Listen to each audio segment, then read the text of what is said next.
नमस्कार दोस्तों, आज के स्पेशल वीडियो में स्वागत है आप सभी का। इस वीडियो में हम बात करने वाले हैं 4 IPL teams RCB, CSK, RR and MI की सबसे स्ट्रॉन्गेस्ट बेस्ट प्लेइंग 11 क्या होगी आईपीएल 2024 के लिए। तो बहुत ही स्पेशल वीडियो है सभी IPL fans and specially in चारों टीम्स के फैंस के लिए। तो चलिए स्टार्ट करते हैं। शुरुआत करते हैं चेन्नई सुपर किंग्स के साथ। तो सलामी बल्लेबाजों की बात करें तो ऋतुराज गायकवाड़ यहाँ होंगे। अब इनके जो पार्टनर थे डेवन कॉनवे, वो आईपीएल 2024 के पहले हाफ से रूल्ड आउट हो चुके हैं। तो ऐसे में उनकी अनुपस्थिति में सीएसके किसको खिलाएगी? तो मेरे हिसाब से उन्हीं के साथ ही सचिन रविंद्र बहुत बढ़िया ऑप्शन है जब तक डेवन कॉनवे उपलब्ध नहीं होते। तो मेरे हिसाब से Rituraj Gaikwad and Sachin Ravindra as a opener हमें नजर आएंगे इस सीजन। सचिन रविंद्र की हालिया फॉर्म भी शानदार है। वर्ल्ड कप 2023 उनके लिए शानदार रहा। उसके बाद T20 फॉर्मेट में रन बनाए, टेस्ट में रन बनाए, तो हर एक प्रारूप में उन्होंने इस सीजन रन बनाए हैं। करंट फॉर्म उनके साथ है, प्लस डेवन कॉनवे उपलब्ध भी नहीं है। तो ऐसे में गायकवाड़ के साथ Sachin Ravindra as a opener बहुत ही बढ़िया कॉम्बिनेशन रहेगा चेन्नई के लिए। नंबर 3 पे अजिंक्य रहाणे। हालिया फॉर्म इनकी भला उतने अच्छे ना हो, लेकिन लास्ट सीजन इन्होंने सीएसके के लिए डिलीवर किया था। तो इस सीजन भी मैं इन पर ट्रस्ट करूंगा एंड नंबर 3 पर इनको स्लॉट इन करूंगा। नंबर 4 पर डेरिल मिचेल जो कि कमाल के प्लेयर हैं। उसके बाद 5 पर शिवम दुबे। आप देखें तो आईपीएल की शुरुआती कुछ मैचेस ये मिस कर सकते हैं, लेकिन स्ट्रॉन्गेस्ट प्लेइंग 11 में नंबर 5 पर ये आते हैं। उसके बाद 6 पर सर रविंद्र जडेजा, 7 पर एमएस धोनी जो कि इनके कप्तान है, प्लस विकेट कीपर भी होंगे एंड एमएस धोनी किसी भी परिचय के मोहताज नहीं है।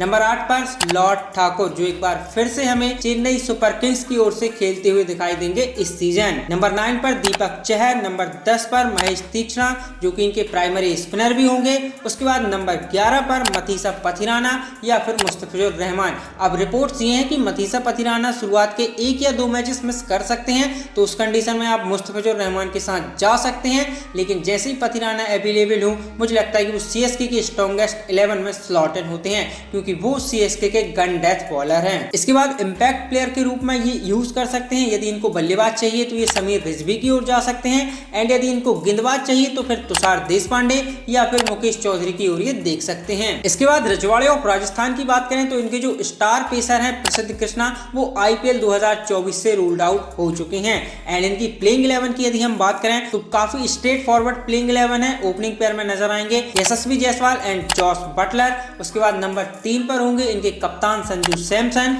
4 पर रियान पराग। अब रियान पराग के ऊपर सबकी निगाहें होंगी बिकॉज राजस्थान इन्हें काफी बैकिंग दे रही है, लेकिन अभी तक इनकी ओर से वो परफॉर्मेंस नहीं आई है जो आरआर इनसे एक्सपेक्ट करती है। तो इस सीजन रियान पराग को परफॉर्म करना होगा। आरआर ने जो इन पर फेथ, जो ट्रस्ट दिखाया है, उसको रीपे करना होगा एंड आई एम श्योर कि रियान पराग भी चाहते होंगे कि वो इस सीजन आईपीएल में अच्छा परफॉर्म करें और राजस्थान ने इतने समय से उन पर जो भरोसा, जो ट्रस्ट दिखाया है, उसको रीपे करें। नंबर 5 पे सिमरॉन हेटमायर। 6 पर ध्रुव जुरैल। 7 पर रोमन पाविल। तो इनकी भी आप देखें तो मिडिल ऑर्डर और लोअर मिडिल ऑर्डर में अच्छी खासी फायर पावर तैयार हो रही है। उसके बाद नंबर 8 पर रविचंद्रन अश्विन। 9 पर युजी चहल। तो 2 कमाल के क्वालिटी स्पिनर आपकी 11 में आते हैं। इसके बाद नंबर 10 पर ट्रेंट बोल्ट एंड 11 पर कुलदीप सेन। आबिद खान से पहले मैं प्रेफर करूंगा कुलदीप सेन को। उसका रीजन ये है कि कुलदीप सेन और आबिद खान, जब इन दोनों गेंदबाजों की हम डेथ ओवर क्वालिटी देखते हैं तो कुलदीप सेन के पास मुझे लगता है कि वो एज है, क्योंकि इनको हमने देखा है यॉर्कर्स डालते हुए, प्लस डेथ ओवर में इनके पास वो वेरिएशंस हैं जो होनी चाहिए। उसके साथ साथ ये नई गेंद से भी अच्छी गेंदबाजी करते हैं। तो मैं आबिद खान से पहले कुलदीप सेन को प्रेफर करूंगा स्ट्रॉन्गेस्ट 11 में एंड इंपैक्ट प्लेयर के रूप में ये यूज कर सकते हैं। यदि इनको बल्लेबाज चाहिए तो शिवम दुबे को ये लेके आ सकते हैं, जिन पर इन्होंने अच्छी खासी रकम इन्वेस्ट की है। यंगस्टर हैं, प्लस इनके T20 आंकड़े भी कमाल के हैं एंड यदि इनको गेंदबाज चाहिए तो फिर ये संदीप शर्मा या आबिद खान, इन दोनों में से किसी को भी लेके आ सकते हैं एज अ इंपैक्ट प्लेयर। इसके बाद एक और रॉयल्स यानी कि रॉयल चैलेंजर बेंगलुरु की प्लेइंग 11 की बात करें तो बहुत ही क्लियर क्रिस्टल प्लेइंग 11 है इनकी। सलामी बल्लेबाज के रूप में हमें नजर आएंगे फैफ एंड विराट कोहली। 3 पर होंगे रजत पाटीदार। 4 पर मैं रखूंगा कैमरॉन ग्रीन को। अब मैनेजमेंट कह रहा है कि ग्रीन को नंबर 5 और 6 पर स्लॉट इन करेंगे, लेकिन मैं ग्रीन को स्ट्रॉन्गेस्ट 11 में नंबर 4 पे रखूंगा। उसके बाद बाद 5 पर ग्लेन मैक्सवेल, 6 पर दिनेश कार्तिक। नंबर 7 का स्लॉट एक ऐसा है जहां ये चर्चा कर सकते हैं कि किसे खिलाएं और किसे नहीं। अब देखिए अनुज रावत का ऑप्शन अवेलेबल है, बट नंबर 7 का स्लॉट मुझे नहीं लगता कि अनुज रावत के लिए आइडियल है या फिर उतना सूटेबल है। उसके बाद इनके पास महिपाल लुमरोर भी हैं जो लेफ्ट हैंडेड बल्लेबाज हैं, प्लस आपको स्पिन बॉलिंग देते हैं। लेकिन महिपाल लुमरोर जितना अच्छा स्पिन को हिट करते हैं, मुझे लगता है कि वो पेस के सामने उतने कंफर्टेबल नहीं है। फिर आपके पास सुयश प्रभु देसाई भी हैं जो प्योर बैटर खेलते हैं। तो नंबर 7 पे एक ऐसा प्लेयर होना चाहिए जो आपको बल्लेबाजी भी दे प्लस गेंदबाजी भी दे सके। तो मेरे हिसाब से मनोज भांगड़े बहुत ही सॉलिड ऑप्शन है आरसीबी के लिए इस सीजन, जो कि लेफ्ट हैंडेड बल्लेबाजी करते हैं प्लस मीडियम पेस बॉलिंग भी देते हैं। तो मैं नंबर 7 पे प्रेफर करूंगा मनोज भांगड़े को। नंबर 8 पे करण शर्मा जो कि आपके प्राइमरी स्पिनर होंगे एंड आपको जरूरत भी है क्वालिटी स्पिनर की, तो करण शर्मा बहुत ही बढ़िया ऑप्शन है, इसलिए नंबर 8 पे मैं इनको प्रेफर करूंगा। 9 पर मोहम्मद सिराज, 10 पर रीसे टोपली या फिर अल्जारी जोसेफ, इन दोनों में से टीम जिसे चाहे उसे पिक कर सकती है। मैं प्रेफर करूंगा रीसे टोपली के साथ। उसके बाद नंबर 11 पर वैशक विजय कुमार या फिर Akashdeep, as a Indian pacer team जिसे चाहे उसे पिक कर सकती है।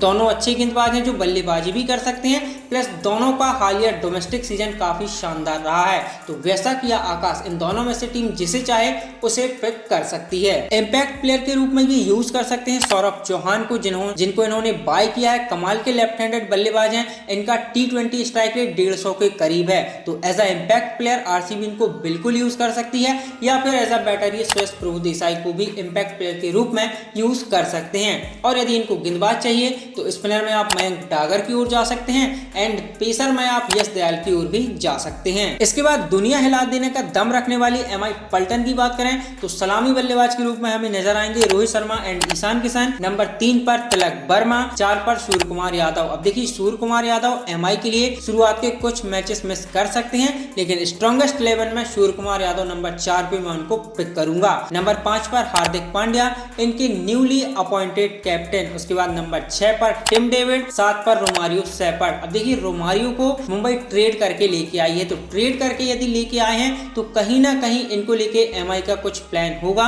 इसलिए मुझे लगता है कि नंबर 7 पर ये रोमारियो सेपर्ड को खिलाएंगे। इनके पास नेहाल वधीरा का ऑप्शन है, बट मेरे हिसाब से रोमारियो सेपर्ड को पिक करना बहुत ही अच्छी चॉइस होगी, क्योंकि नेहाल वधीरा प्योर बैटर खेलेंगे। तो यदि आपको गेंदबाजी चाहिए तो वो आपको गेंदबाजी नहीं दे सकते, लेकिन रोमारियो सेपर्ड को यदि नंबर 7 पे आप पिक करते हैं तो आपको एक हार्ड हिटिंग बल्लेबाज भी मिल जाएगा, प्लस आपको एक गेंदबाज भी मिल जाएगा जिससे आप ओवर निकलवा सकते हैं। नंबर 8 पर पीयूष चावला, नंबर 9 पर जसप्रीत बुमराह, 10 पर जेराल्ड कॉटजे। रिपोर्ट्स हैं कि कॉटजे एमआई के लिए शुरुआत के कुछ मैचेस मिस कर सकते हैं, तो जब तक कॉटजे अवेलेबल नहीं होते मुंबई ल्यूक वुड के साथ जा सकती है, जिनको जेसन बेरेंड्रॉप की जगह इन्होंने साइन किया है। बेरेंड्रॉप इंजरी के चलते आईपीएल 2024 से बाहर हो चुके हैं और उनकी जगह मुंबई ने ल्यूक वुड को साइन किया है। ल्यूक वुड अच्छे गेंदबाज हैं, पेस है इनके पास, यॉर्कर्स अच्छी डालते हैं, नई गेंद स्विंग कराते हैं, बाउंसर्स हैं, तो एमआई इनके साथ जा सकती है। या फिर एक इंडियन तेज गेंदबाज आकाश मधवल के साथ जा सकते हैं, जिन्होंने पिछले सीजन एमआई के लिए अच्छा परफॉर्म किया था। पावर प्ले में विकेट चटकाए थे, डेथ ओवर में आके विकेट चटकाए थे,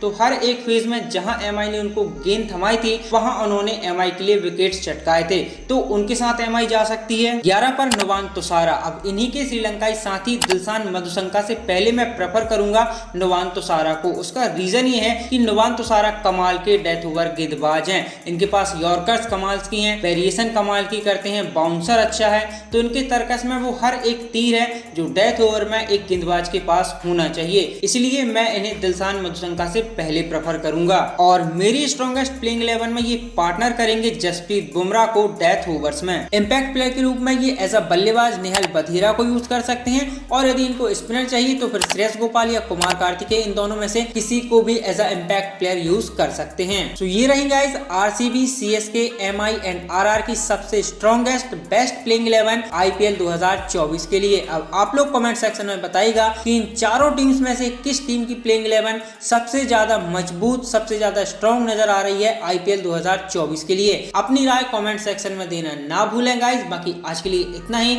आई होप आप लोगों को वीडियो पसंद आया होगा। यदि पसंद आया है तो लाइक करें, अपने दोस्तों के साथ शेयर करें, एंड चैनल पर पहली बार आए हैं तो सब्सक्राइब करना ना भूलें। बाकी मैं मिलता हूं अगले नए वीडियो में, तब तक के लिए bye bye, take care, thank you so much.